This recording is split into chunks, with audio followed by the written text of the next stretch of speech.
அப்புறம் நாங்கள் 4 பேர் நாங்கள் பெருமை வீட்டில் 4 பையன். அதில் லாஸ்ட்டான மட்டும் தான் எங்கள் கூட வருவார். நாங்கள் பொண்ணுங்க இன்னொரு வீட்டில் 3 பொண்ணு, ஒரு வீட்டு எல்லார் வீட்லேயுமே பொண்ணுங்க தான் அப்போலாம் அதிகம். பையன் லாஸ்ட்டாக தான் பிறக்கும். அவங்களும் ஆனால் மனதைரியமாக 3 பொண்ணுக்கு அப்புறம் 2 பொண்ணுக்கு அப்புறமா தான் பிள்ளையே பிறக்கும். அதுங்களாம் வெளியே அனுப்ப மாட்டாங்க பையன் பசங்களும். ஏன்னா பையன் எல்லாம் பொத்தி வச்சுப்பாங்க. நாங்களாம் சுத்தாத தெருவும் கிடையாது, போகாத முந்திரி தோப்பு இருக்கும், மாந்தோப்பு இருக்கும். எங்கள் ஊரில் எல்லாத்துலேயும் சுற்றுவோம்.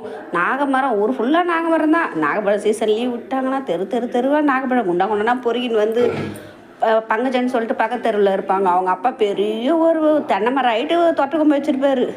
தூக்கின்னு ஓடிடுவார் சும்மா எங்களை அடிக்கிறேன்னு சொல்லிட்டு. அவங்க வீட்டில் ஒரு உண்டை சுடுவாங்க, உப்பு உண்டைன்னு சொல்லிட்டு. ஒரு உண்டை சாப்பிட்டாவே அவ்வளோ பெருசாக சுடுவாங்க. ஒரு கையில் ஒரு உண்டை கொடுப்பாங்க. நம்மளால் அதை ஒன்றே சாப்பிட முடியாது, அதுவே வயிறு ரொம்பிடும்.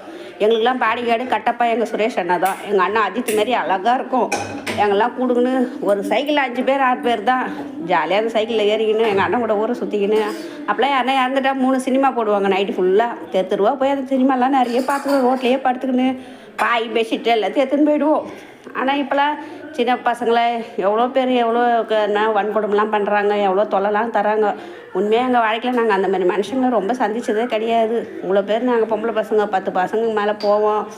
ஆனால் இது வரைக்கும் அந்த சிலுமிஷம் இதெல்லாம் எங்களுக்கு வாழ்க்கையில் நடந்ததில்லை. ஏதோ குடும்பத்தை வச்சு நாங்கள் பிறந்திருக்கோன்னு நினைக்கிறேன், அந்த ஊர்லேயும் அந்த இதுலேயும்.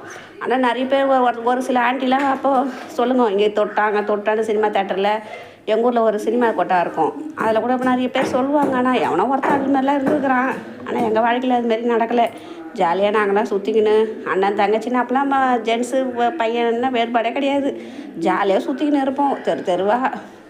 நல்லா இருந்தது வாழ்க்கை. அதெல்லாம் திருப்பி கிடைக்காததில்லை.